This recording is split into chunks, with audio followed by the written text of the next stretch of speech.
વડાપ્રધાન છે તેણે એ શબ્દનો વારંવાર ઉપયોગ કર્યો છે કે કરકસર કરો. અમને ન શીખડાવો કે અમારે કઈ બચત કરવાની છે. અમને ખબર છે બચત કરાવતા શીખડાવો છો તમે, તો સામે તમે અમને મોંઘવારીનો માર મારો છો. પેટ્રોલમાં વધાર્યા, તમે એમ કહો છો પ્રવાસ ના કરો, તો પ્રવાસે તો તમે જાઓ છો. અમને બચત શીખડાવો છો ને ફરો છો તમે, તો અત્યારે જે આ 2 રૂપિયાનો વધારો અમને દૂધમાં નાખ્યો છે ને એ અમને માર લાગે છે. તો આ સરકારને હું કહીશ કે ભાઈ આ બચત અમને મહિલાઓને ખબર જ છે, એ ના શીખડાવો. મહિલાઓને બચત કરીને જે મોંઘવારીનો માર મારો છો ને એ તાનાશાહી તમે રહેવા દો. તેની જે કમાણી છે તેમાંથી આપણને કેટલા પ્રકારનો 2%, 5%નો હિસ્સો એક મહિલાના હાથમાં આપવામાં આવે છે. પગારમાં વધારો નથી થતો, મોંઘવારીમાં વધારો થાય છે. તો એ જે પૈસા જે અમારા બચતના હોય છે એ ખોળવાઈ જાય છે. ટીપે ટીપે સરોવર ભરાય એની જગ્યાએ 2 રૂપિયા કેમ સડકથી સરકાર લઈ લે છે ને એ સમજવામાં એક મહિલાને આવતું જ નથી. આપણા બાળકોને અડધો કપ દૂધ આપવું કે પછી આપણા પતિના નાસ્તામાં કોમ્પ્રોમાઇઝ કરવું તે એક વિષય બની ગયો છે. સરકાર એમ કહે છે કે દૂધ નહીં, હવે બાળકોને ખાલી ગરમ પાણી પાવ. આ પેપર જે લીક થયું ને, એક લેડીઝ તરીકે હું કહીશ કે આપણા છોકરાને ડાયપર પહેરાવી છે ને તો ડાયપર લીકેજ નથી થતું, તો આ પેપર કેવી રીતે લીકેજ થયું?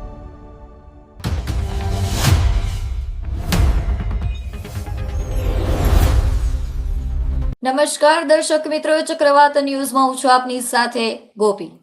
આપણે સૌને હાલમાં જ સરકારે એક શબ્દનો ઉપયોગ કર્યો છે જેના વિશે આપણે સૌ માહિતગાર છીએ, જેનું નામ છે કરકસર. પરંતુ જે થોડા સમય પહેલા જેનાથી માહિતગાર થયેલી છે સરકાર, તે કરકસર શબ્દનો ઉપયોગ આપણે નાના હતા ત્યારથી કરીએ છીએ. તેનું કારણ છે કે આપણે સામાન્ય વર્ગના લોકો છીએ. આપણે 2 રૂપિયામાં કામ ચાલતું હોય તો આપણે ત્રીજો રૂપિયો પણ નથી વાપરતા. અને એ સરકાર હાલ જે કરકસરના મુદ્દે એટલી ઊંડી ઉતરી છે કે એક બાજુ એ કરકસરની વાત કરે છે, પરંતુ તેની જ સામે તે જ ભાવ વધારા કરે છે. હવે એ જ વાત કરે છે કે તમે આમ કરો, પેટ્રોલ ડીઝલ બચાવો, અને એક બાજુ તે ભાવ વધારે છે. તો આ 2 મોઢાડી સરકારની આપણે કઈ વાત માન્ય રાખવી? ત્યારે જે હાલમાં જ દૂધમાં વધારો કરવામાં આવ્યો છે 2 રૂપિયાનો, સામાન્ય આપણને સાંભળતા નવાઈ નહીં લાગે કે 2 રૂપિયાના વધારામાં શું થઈ જાય. પરંતુ જે ઘરની ગૃહિણી છે, જે મહિલા છે, તેને ખબર છે કે 2 રૂપિયાનો વધારો તેના જે ખરેખર જીવન છે તેમાં કેટલી અસરદાયક બને છે. ત્યારે આ જ વિષય પર વિગતવાર ચર્ચા કરવા માટે આપણી સાથે જોડાયા છે શીતલબેન, એક સામાન્ય વર્ગના મહિલા, એક ગૃહિણી. તો સૌપ્રથમ આપણે તેની સાથે જ વાત કરીશું. સૌપ્રથમ શીતલબેન, નમસ્કાર, આપનું ચક્રવાત ન્યૂઝમાં હાર્દિક સ્વાગત છે. નમસ્કાર ગોપીબેન. શીતલબેન, સરકારે એક નવો શબ્દ બહાર પાડ્યો છે. આપણે બહુ સાંભળ્યો છે કે આપણા વડાપ્રધાન છે તેણે એ શબ્દનો વારંવાર ઉપયોગ કર્યો છે કે કરકસર કરો. જે વસ્તુ વગર ચાલતું હોય તો તેને ઉપયોગ કરવાનું ટાળો. તો ખરેખર આ કરકસર વિશે સરકારને તમે શું કહેવા માંગશો? પહેલા તો આ સરકારને હું એ કહેવા માંગીશ કે આપણને કરકસર કરતા શીખડાવે છે, પણ આ સરકારને કરકસર આપણને એક મહિલાને શીખડાવવાની જરૂર નથી. આપણે જ્યારથી આપણા હરેક ધર્મમાં કે આપણા ખોરે દીકરી આવે ને તો આપણે એને પરણવા સુધીનું આપણે વિચારતા હોય કે હવે આનો ભાઈ ટીપો ટીપો આપણે ભેગો કરવાનો છે કે હમણાં આપણી દીકરી 20 વર્ષની થઈ જશે. એટલે આ સરકારને આપણને કરકસર કરાવવાની શીખડાવવાની જરૂર નથી. કરકસર એને કરવાની જરૂર છે કે આપણે જોઈ છીએ કે આપણને શીખડાવે છે કે તમે દાગીના ન લ્યો, તમે બહારનો પ્રવાસ ન કરો, તો ભાઈ એ તો બધું તમે કરો છો, તમે અમને શું કામ એને શીખડાવો છો? અમને ખબર જ છે, અમારા પેટે જયારે દીકરી પડે છે ને તો અમે મહિલા રીતે અમને ખબર પડે છે કે એને 20 વર્ષે પરણાવવાની છે ને આનો રૂપિયો હવે ભેગો આપણે કરવાનો છે. તો જે તમે જે આપણા આંગણે મહેમાનો આવે છે ને એ આપણે દીકરીના હાથમાં રૂપિયા દઈએ છે ને તો આપણે એની સેવિંગ કરી છે કે ભાઈ 20 વર્ષની દીકરી થઈ જશે ને તો આ રૂપિયો એના માટે આપણને કામ આવશે. તો આ સરકારને હું 2 હાથ જોડીને નમ્ર વિનંતી કરીશ કે તમે અમને ન શીખડાવો કે અમારે કઈ બચત કરવાની છે. અમને ખબર છે બચત કરાવતા શીખડાવો છો તમે, તો સામે તમે અમને મોંઘવારીનો માર મારો છો. કે જે કે આપણે જોઈ છીએ કે દૂધમાં 2 રૂપિયા વધ્યા, તો કઈ રીતે તમે અમને બચત શીખડાવો છો? અમને સમજાવો છો ને તમે ભાવ વધારો કરો છો ને. પેટ્રોલમાં વધાર્યા, તમે એમ કહો છો પ્રવાસ ના કરો, તો પ્રવાસે તો તમે જાઓ છો. અમને બચત શીખડાવો છો ને ફરો છો તમે, તો અત્યારે જે આ 2 રૂપિયાનો વધારો અમને દૂધમાં નાખ્યો છે ને એ અમને માર લાગે છે. સામાન્ય છે, કોઈના ઘરમાં 1 લીટર દૂધ વપરાતું હોય, કોઈના ઘરમાં 2 થી 3 લીટર દૂધ વપરાતું હોય. એ તો અમે રૂપિયો જોવો, હર ઘરમાં આટલો રૂપિયો વધારતો માર માર્યો છે ને એક જાતનો માર જ ગરીબ માથે છે. ના સરકાર શીખડાવવા માંડી છે કે તમે બચાવ કરો, પ્રવાસ ન કરો, દાગીના ન ખરીદો. અરે ભાઈ, દાગીનાના રૂપિયા તો એક મહિલા તરીકે કોઈ પણ મહિલા હોય ને, એ દીકરી જન્મી હોય ને, દીકરો જન્મ્યો હોય ને, તો વહુ માટેના ભેગા કરતી હોય કે ના ભાઈ, મારા ઘરે દીકરો આવ્યો છે ને, તમારે વહુને આટલા દાગીના ચડાવવા જ પડશે. નહીં, ચડાવવા જ પડે છે ને. હર કોઈ સમાજ હોય, દાગીનો ચડાવવો પડે ને તો જ દીકરી એક વહુ થઈને આપણા ઘરમાં આવે છે. તો આ સરકારને હું કહીશ કે ભાઈ, આ બચત અમને મહિલાઓને ખબર જ છે, એ ન શીખવાડો. મહિલાઓને બચત કરીએ, જે મોંઘવારીનો માર મારો છો ને, એ તાનાશાહી તમે રહેવા દો. જી શીતલબેન, તમે વાત કરી તેમ, અને ગઈકાલે અમૂલ ડેરી છે, મધર ડેરી છે, તેણે 2 રૂપિયાના ભાવમાં વધારો કર્યો છે. અને આવતી એટલે કે 16 તારીખની તૈયારીમાં ઘણી બધી એવી પ્રાઇવેટ ડેરીઓ છે જે તૈયારીમાં બેઠી છે. કદાચ એમ પણ કહી શકાય કે 2000 થી પણ વધારે ડેરીઓ જે કાલથી તેના ભાવમાં પણ વધારો કરશે. પરંતુ એક સામાન્ય ગૃહિણી તરીકે આપણે એવું ગણતરીમાં હોય કે ભાઈ, આપણા ઘરવાળા છે, આપણા પતિ છે, તેની જે કમાણી છે તેમાંથી આપણને કેટલા પ્રકારનો 2% 5%નો હિસ્સો એક મહિલાના હાથમાં આપવામાં આવે છે કે જે કઈ પણ ઘર વપરાશની વસ્તુઓ છે તે લેવા માટે. તો આ 2 રૂપિયાની અસર તમારા જે બજેટ જે તમારા પતિ દ્વારા ફાળવાયેલું છે, તો તેના ઉપર ડાયરેક્ટ કેટલી અસર વધારે છે? હું મારું જ કહીશ ગોપીબેન કે મારું દૂધનું બજેટ હર મહિને 3000 નું છે. મહિનેમાં એવા બજેટ મારું વધશે. નવા દૂધના ભાવમાં ભાવ વધારો છે.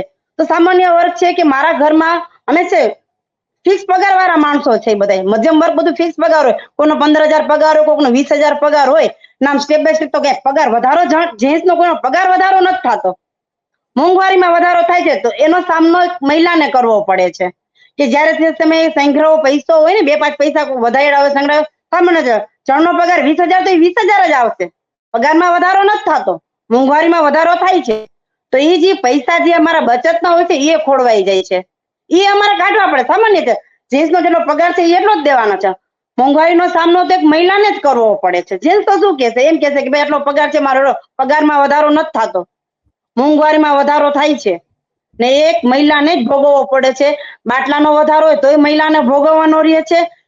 સ્કૂલ ફી હોય, સ્કૂલ ફી નો વધારો થાય છે તો એક મહિલાને જ ભોગવવો પડે છે. અને દૂધનો વધારો એક મહિલાને જ ભોગવવો પડે. ટીપે ટીપે સરોવર ભરાય, એની જગ્યાએ 2 રૂપિયા કેમ સળગતી સરકાર લઈ લે છે ને, એ સમજવામાં એક મહિલાને આવતું જ નથી. ફોલાવવામાં આવે છે કે ભાઈ, રૂપિયા 2 રૂપિયા જ જાય છે ને, પણ એ રૂપિયા બેન તમે જોઈ ક્યાં ભોગે છે. આ સરકારને ઈ ધ્યાનમાં નથી આવતું. એક મહિલા આમાં ખોળવાય છે, ને એનું બજેટ ખોળવાય છે. એક મહિલા જ જાણતી હોય. શીતલબેન, તમે વાત કરી તેમ, અને એમાં પણ અત્યારે ઉનાળાની જે કહેવાય કે સીઝન ચાલે છે, અત્યારે આપણે લોકોને હવે થોડા ટાઈમમાં તહેવારો પણ ચાલુ થવાના છે. 7મ 8મ આવશે, અત્યારે વેકેશન છે, તો આપણા ભાઈ બહેનના છોકરા છે તે વેકેશનમાં આવતા હોય છે. એક મહિલા તરીકે આપણને ખબર છે કે આપણે કેટલી વસ્તુઓનો સામનો કરવો પડે. પરંતુ આ જે દૂધનો જે ભાવમાં વધારો થયો છે, તો હવે કદાચ આપણે મહેમાનોને પાણીવાળી ચા પાવી પડે તો પણ ખોટું ન કહેવાય. અને જ્યાં મીઠાઈ વગર ચાલતું હોય ત્યાં કદાચ હવે આપણા બાળકોને આપણે ઠંડા શરબત કે ગોલા ખવડાવીને ચલાવીએ તો પણ ખોટું ન કહેવાય. તો આ અસર સીધી કહેવાય કે જે સંબંધોમાં આપણે અત્યારે જે વ્યવહાર વટા છે, કારણ કે અત્યારે રજાનું વેકેશનનો સમય છે, તો તેના પર પડશે. તો શું હવે આપણે આપણા બાળકોને અડધો કપ દૂધ આપવું કે પછી આપણા પતિના નાસ્તામાં કોમ્પ્રોમાઇઝ કરવું, તે એક વિષય બની ગયો છે, એક પ્રશ્ન બની ગયો છે. આ વાત પર તમારું શું કહેવું છે? આ વાત ઉપર તો ખાસ ગોપીબેન હું એક કહીશ કે ઘણી બહેનો છે કે જે ઘરે ચલાવે છે, નોકરીએ કરે છે, તો એના નાના બાળકો હોય ને દૂધ પીવડાવતા હોય. તો હવે મને તો લાગે છે કે આ સરકાર એમ કે છે કે દૂધ નહીં, હવે બાળકોને ખાલી ગરમ પાણી પાવ. ઘણી બહેનો એવી છે કે જોબ કરતી હોય છે, એના બાળકો દૂધ ઉપર હોય છે. તો આ સામનો તો મહિલાને કરવો જ પડશે. ખાસ કરીને હવે એવો સામનો મહિલાઓને કરવો પડશે ને હવે તમને એવું દેખાઈ રહ્યું છે કે ભાઈ દૂધ બંધ જ કરવું પડશે, કાળા ચા ઉપર આવી જવું પડશે આપણે બધાને. ને ખાસ કરીને હું બહેનોને હું આહવાન કરીશ કે આ મુદ્દો આપણે એક બેનનો નથી, બધા બહેનોનો, બેનો દીકરીઓનો, નાના બાળકોનો બધાયનો છે. આ દૂધમાં વધારો યોગ્ય નથી. કેમ કે સામાન્ય જેમ કહી છે કે હું કાળો ચા પીવાનો, આપણે તો કાળો ચા પી લેશું. અને જે નાનું બાળક છે, ઘણાના બાળકો દૂધ ઉપર જ હોય છે, અમૂલ દૂધ ઉપર હોય છે, ઘણાના પાવડરના દૂધ ઉપર હોય છે. તો મને તો એવું લાગે છે કે ટૂંક સમયમાં તમે પાવડરના ડબ્બા ઉપર ભાવ વધારો લઈ આવશે. જોકે લઈ આવે છે ને, તેલ ઉપર કહે છે કે તેલ તમે સાચવીને વાપરો, તો તેલનો છટકારો નાખીને રસોઈ કરવાની. જી આ કઈ રીતે આ સરકાર એક પબ્લિક ને કઈ રીતે ભંભોળે છે ને એ ખબર નથી પડતી આપણને. એક રીતે એમ જી કે છે બચાવ શીતલબેન, કરો બચાવ કરો ને એક રીતે એનો ને એનો એ લોકો ભાવ વધારો કરીને એ લોકોનું બધું દેખરેખમાં રાખે છે. શીતલબેન, સરકાર છે અને ડેરીઓ છે તે એવા આક્ષેપો કરી રહી છે કે અત્યારે માલ ઢોરાને જે ખવડાવવા માટેની વ્યવસ્થા છે તેના પણ ભાવ વધી રહ્યા છે, તો અમારે ફરજિયાતપણે ડેરીઓમાં ભાવ વધારવા પડે એમ જ છે. પરંતુ તેની સામે પ્રશ્ન એ વાત છે કે દર વર્ષે જ્યારે ચોમાસું આવવાનું હોય ત્યારે તે લોકોને ખબર જ છે કે આવતી મોસમ એવી છે કે જેમાં આપણે ઢોરાઓ માટે ખાવાનું ભેગું નહીં કરી શકીએ, તો એ સરકાર જે આપણને બચતની સલાહ આપે છે તો તે પણ આ બચત કરી શકે એમ છે કે ભાઈ અત્યારે એનો સમય છે તો આપણે થોડી ઘણી બચત કરીએ કે જ્યારે મુશ્કેલીનો સમય હોય ત્યારે વાંધો ન આવે. તો સરકાર એવું નથી કરતી, પરંતુ સલાહ આપણને આપે છે અને આપણી પાસે જ કામ કરવાની અપેક્ષા રાખે છે. આ વાત પર તમારું શું કહેવું છે? હું એક કહીશ કે કહેવત છે ને કે ગાંડો ડાયાને શિખામણ દે, હા એના જેવી જી આપણી આ સરકાર છે. ચોખ્ખા શબ્દમાં દેખાય છે કે ઈ આપણને એમ કે છે કે તમે આમ કરો તમે આમ કરો. ભાઈ સરકાર તમે ચલાવો છો, આ બધું તમારે ધ્યાન રાખવાનું હોય, અમારે નહીં. પબ્લિક ધ્યાન રાખે જ છે, બચતમાં ધ્યાન રાખે છે, બધી રીતે ધ્યાન રાખે છે. આપણા ઘરે મહેમાન આવ્યા હોય, આપણે શું બનાવવું, મહેમાન ન હોય ત્યારે શું બનાવવું, બધી આપણને ખબર પડે છે. શું ખાવું શું ન ખાવું એ બધી આપણને ખબર પડે. સરકાર આપણને શીખડાવે છે એ યોગ્ય નથી. પબ્લિકને ખબર જ છે કે શું કરવું. મહેમાન અત્યારે મારા ઘરે આવશે તો મને ખબર જ છે કે ભાઈ એને આપણે એક ગુજરાતી છે તો દાળ ભાત શાક સંભારો રોટલી કેરીની સીઝન છે તો એ આપણે ખવડાવવાના જ છે. તો હવે એને નથી પૂછવા જવાનું કે ભાઈ અમારે કેવી રીતે ખવડાવવું, આને શું બનાવીને દેવું, દૂધમાં દેવું કે પાણીમાં દેવું, એ ખબર જ છે એક મહિલા તરીકે મને. પણ આ સરકારને હું એમ કહીશ કે તમે જે કહો છો ને કે ઢોરને એટલું ખવડાવવું પડે છે, તો ભાઈ ભણવાના ઘરે ગાયો હતી ઈ બરોબર હતી. જો તમે એનું પોષણ ન કરી શકતા હોય, એને ન રાખી શકતા હોય, ખાનપાન એને ન આપી શકતા હોય, તો ગાયું છે ને ભણવાના ઘરે જ શોભે, હા પાંજરાપુરમાં ન શોભે. શું કામ એને ભાઈ તમે હા પાંજરાપુરમાં લઈ ગયા? હા, પાંજરાપુરમાં લઈને તમે પૂરી નાખી દીધી. તો જયારે તમે પાંજરાપુરમાં લઈ ગયા ને ત્યારે તમારી જવાબદારી હતી. આપણે દીકરાની વહુ લઈ આવી છીએ ને તો આપણી જવાબદારી હોય છે કે આપણને કેમ રાખવી. તો ગાયો તમે લઈ ગયા છો એ તમારી જવાબદારી છે, એને કેમ રાખવી, એને શું તમારે ખાનપાન દેવું. હવે તમે પબ્લિકને પ્રશ્ન પૂછો છો ગાયું એટલું ખવડાવી છે, આમ કરી છે, તેમ કરી છે, તો ભાઈ તમારો પ્રશ્ન છે. અત્યારે ખાસ કરીને હું શબ્દ કહીશ ગોપીબેન, કે જે નીટની પરીક્ષાનું પેપર લીક થયું તો એમાંય લેડીઝનું બજેટ ખોરવાણું છે જી કે ટ્યુશનની ફી, દીકરો હોય 18-19 વર્ષનો હોય, એ કામે જવા જેવડો હોય ને એને કામે ના મોકલી આપણે, ને એને એમ કે ભાઈ ના તું દિને રાત મહેનત કર, એક્ઝામ છે હમણાં માથે, એમાં એક લેડીઝ સમજોતો કરતી હોય છે કે ના હું બેઠી છું બેટા તું ભણવામાં ધ્યાન દે, એમાં એક લેડીઝનું બજેટ ખોરવાતું હોય છે. તો એ સરકારને નથી દેખાતું? આ પેપર જે લીક થયું ને, એક લેડીઝ તરીકે હું કહીશ કે આપણા છોકરાને ડાયપર પહેરાવી છે ને તો ડાયપર લીકેજ નથી થતું, તો આ પેપર કેવી રીતે લીકેજ થયું? જી એમાં લેડીઝનું બજેટ ખોરવાઈ ગયું છે. તો હું સરકારને કહીશ, સરકારને એના ઉપર ધ્યાન ન દો. હું તો એક ખાસ કરીને એક વાત બીજી એ કહીશ બેન તમારા માધ્યમથી, કે જે આરએમસી ને અત્યારે ઇલેક્શન ગયું ને એ રદ હા થવું જોઈએ. એ રદ કરો તો ખબર પડે, તો પાણી ઉતરે. આ પેપર લીક થયા, 4 વાર લીક થયા ગોપીબેન પેપર, તો હા 4 વાર પેપર લીક થયા છે ને તો અત્યારે આરએમસી ની ઇલેક્શન હજી શપથ કોઈ નથી લીધી મારા ખ્યાલ મુજબ. તો રદ કરો, ઈ ઇલેક્શન જે હમણાં ગયું ને ઈ રદ કરીને એક બતાવો તો જોવો કેવું પાણી ઉતર્યા. જ્યાં છોકરા 4 વાર એક્ઝામ દે છે અને દિને રાત મહેનત કરે છે ને એના પેપર લીક થાય છે, એ મને દુઃખ છે માં તરીકે મને એક દુઃખ થાય છે કે છોકરાઓ કેવડી મહેનત કરતા હશે ને આ લોકો એમ કે પેપર લીક થઈ ગયું. આ યોગ્ય નથી. આ સરકાર ખાલી એક કયા મુદ્દે હાલે છે ખબર નથી, બસ પબ્લિક ઉપર માર મારો, પબ્લિક ઊંધા રસ્તે દોડે એટલે લેડીસો કોઈ કઈ બોલે નહીં એટલે 2 રૂપિયા કઈને વધારો કરો અને પબ્લિક ને ઊંધા માર્ગે દોડો, એટલે પબ્લિક કઈ બોલે નહીં. આપણે આપણી રીતે આપણું કામ કરવાનું. દૂધનો વધારો થતો દૂધમાં વધારો કરો, પેટ્રોલમાં વધારો થતો તો પેટ્રોલમાં વધારો કરો. નામાં ઉદ્યોગપતિ હોય એના છોકરાઓ ભણે ગણે ને આગળ વધે ને આપણા છોકરા ભણે તો એના પેપર લીક થાય. હા જી શીતલબેન, તમે વાત કરી તેમ અને આ એક મહિલા છે ને એમ કહેવાય કે મેનેજમેન્ટની સૌથી વધારે સારી ડિગ્રી કોઈ પાસે હોય ને તો એક મહિલા પાસે છે. કારણ કે તેને થોડામાં કેવી રીતે બધું સંભાળવું ને તે બહુ સારી રીતે ખબર હોય છે. એ પછી ઘરથી લઈ નોકરી હોય કે પછી સંબંધ હોય, સમાજ હોય, કોઈ પણ વસ્તુ હોય. આપણે કદાચ આપણા પતિ આવીને એમ કહી દે કે 5,000 તારે 2 મહિના કાઢવાના છે, તો એ 2 મહિનામાં પણ આપણે એવું તો પ્રયત્ન કરીએ જ છીએ કે જો 4,000 થતું હોય તો 1,000 બચશે તો એ કામ આવશે. અને હા સરકાર ગોપીબેન, જે વારંવાર એક ઘા મારી રહી છે, જેમાં નોટબંધીના ઘા માર્યા તો એ પણ મહિલાઓને લાગ્યા. ત્યારબાદ અત્યારે જે એલપીજી ગેસની સમસ્યા છે તે પણ મહિલાને લાગ્યા. કોરોના સમય હતો તો ઘરે બેઠા વર્ક ફ્રોમ હોમ તો કરી નાખ્યું, પણ એ ઘા પણ એક મહિલાને સૌથી વધારે લાગ્યા. હવે આ વસ્તુ સરકારને નથી દેખાતી કે જે ઘા એ મારી રહી છે સામાન્ય વર્ગને પણ સૌથી વધારે અસર એ થાય છે ડાયરેક્ટલી કે ઇનડાયરેક્ટલી એક મહિલાને. અને હાલ અત્યારે જે દૂધના પણ ઘાવ માર્યા, હવે પેટ્રોલ ડીઝલના માર્યા, અને ફરી કદાચ એમ કહી શકાય કે વર્ક ફ્રોમ હોમ થવાની શક્યતા પણ હવે પાછી દેખાય છે. તો કદાચ આ સમસ્યા ફરી વકરશે તો એક મહિલા જેને આ કોઈ પણ વસ્તુથી કઈ લાગતું વળગતું જ નથી, નહીં પેટ્રોલ ડીઝલ થી હા લાગે વળગે છે, પરંતુ તેના પતિને એને નહીં. કારણ કે એવું ઓછું છે કે જે મહિલાઓ ગાડી લઈને જાય છે, વધારે આપણા ઘરના છે, આપણા બાળકો છે તે જાય છે. તો ડાયરેક્ટલી ઇનડાયરેક્ટલી મહિલા એની સાથે અટેચ છે, પણ પ્રભાવ તેનો સૌથી વધારે મહિલા પર પડે છે. પરંતુ એક મહિલા તરીકે હવે તમારી શું આશા છે અને એક સરકાર પાસે તમે શું અપેક્ષા રાખો છો? હું સરકાર પાસે એક અપેક્ષા એ રાખીશ કે આ મોંઘવારી વારંવાર મહિલા ઉપર ન નાખો. ને તમે મોટી મોટી વાતો તો કરો છો કે હર મહિને ઓલી જગ્યાએ 3,000 દે છે, વહાં 3,000 દે છે, તો ગુજરાતની બહેનોને તમે પૈસા આપો. અમે તમને ખોબલે ખોબલે મત આપ્યા છે, તમે અમને તો આપો. અમે ગુજરાતની તમારી બેનો દીકરીઓ જ છે. આ સરકાર ખાલી ફાકા ફોજદારી જ કરે છે. વહાં જઈને દેવા છે પૈસા, વહાં પૈસા દેવા છે, તો ગુજરાતની બહેનોને કેમ નહીં? અમે તમને નથી મત આપતા. તો હું કહીશ કે જો તમે આ મોંઘવારીના દર વધારી શકતા હોય ને, તો હું એમ કહીશ કે હર બહેનોને 3,000 નહીં પણ 2,000 જ આપો.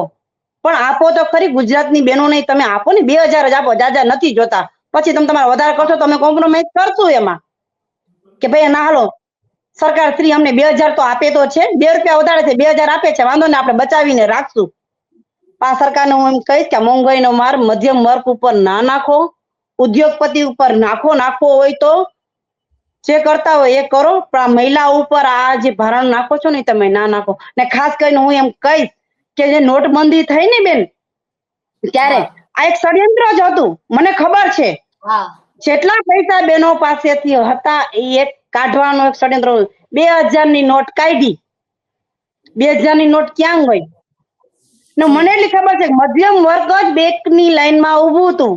કોઈ પૈસા વાળો વ્યક્તિ અહીંયા નહોતો ઊભો બેંકની લાઈનમાં. 3,000 રૂપિયા લેવા માટે હું ગયેલી છું બેંકમાં.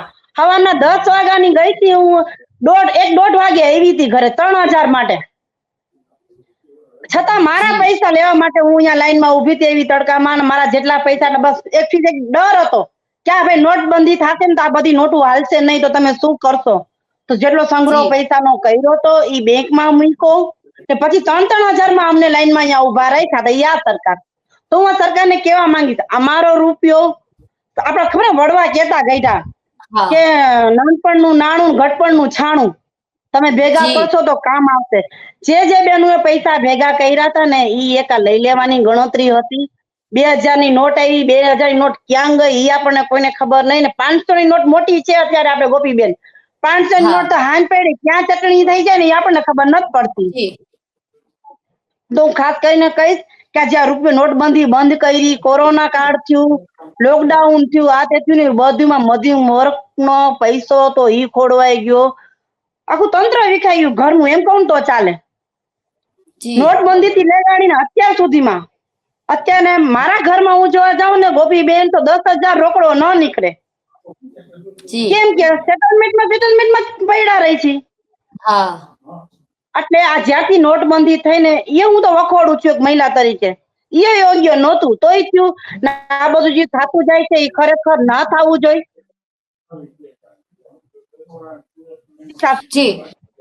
કે મહિલા પર આ ભારણ દેવા દો. શીતલબેન, અત્યારે એક એવી સ્થિતિ થઈ ગઈ છે કે અમીર વધારે અમીર થતો જાય છે અને ગરીબ વધારે ગરીબ થતો જાય છે, અને સામાન્ય વર્ગ તો જાણે એક ચક્કીમાં જ્યારે આપણે કહેવાય ને કે દાણા પીસતા હોય અને એક વચ્ચે જે દાણો ફસાઈ જાય, જે નીકળે પણ નહીં અને પીસાય પણ નહીં, એવી સ્થિતિ અત્યારે આપણા જેવા સામાન્ય વર્ગના લોકોની થઈ ગઈ છે. અને આ વાત પર એક જાગૃત મહિલા તરીકે તમે સરકારની સામે અવાજ ઉપાડ્યો અને તેને જણાવવાની પ્રયત્ન જે કર્યો કે ખરેખર એક મહિલા તરીકે જે કહેવાય ને કે ઘરની અન્નદાતા અને અન્નપૂર્ણા માં પણ કહેવાય, તો જે કોઈને ભૂખા રાખતી પણ નથી અને ક્યારેય ઘરમાં અગવડતા ઊભી થવા દેતી પણ નથી, પરંતુ તે અન્નપૂર્ણા માને પણ ક્યારેક એવું બને છે કે તે ગામને ખવડાવી શકે છે, પરંતુ તેના ખુદ માટે ખાવા કાંઈ નથી વધતું. ત્યારે એક મહિલાની શું સમસ્યા છે અને સરકારના કહેવાના ખાલી માત્ર જે 2 રૂપિયા છે એક સામાન્ય મહિલાના ઘરના અર્થતંત્રને કેવી રીતે વગોડી શકે છે, કેવી રીતે કહેવાય ને કે અડવડ ઊભી કરી શકે છે, તે એક જાગૃત મહિલા તરીકે તમે સરકારની સામે ટકોર કરી, તે બદલ તમારો ખૂબ ખૂબ આભાર. અને કહેવાય ને કે જેમ શીતલબેને વાત કરી તેમ ખરેખર બધી મહિલાઓને જાગૃત થવું ખૂબ જરૂરી છે, કારણ કે સરકારના માત્ર 2 રૂપિયા તમારા આખા ઘરનું એક અર્થતંત્ર વિખેરી નાખે છે, તમારું બજેટ છે તેને ખોરવી નાખે છે. પરંતુ હવે જોવાનું એ રહ્યું કે હવે જે દૂધના ભાવ વધ્યા છે, આજે પેટ્રોલ ને ડીઝલના ભાવ વધ્યા છે, હવે કાલે કોના ભાવ વધશે તે જોવાનું રહ્યું. પરંતુ આ વાત પર તમને શું સાચું લાગે છે કમેન્ટ કરીને જણાવવાનું ભૂલશો નહીં. આભાર.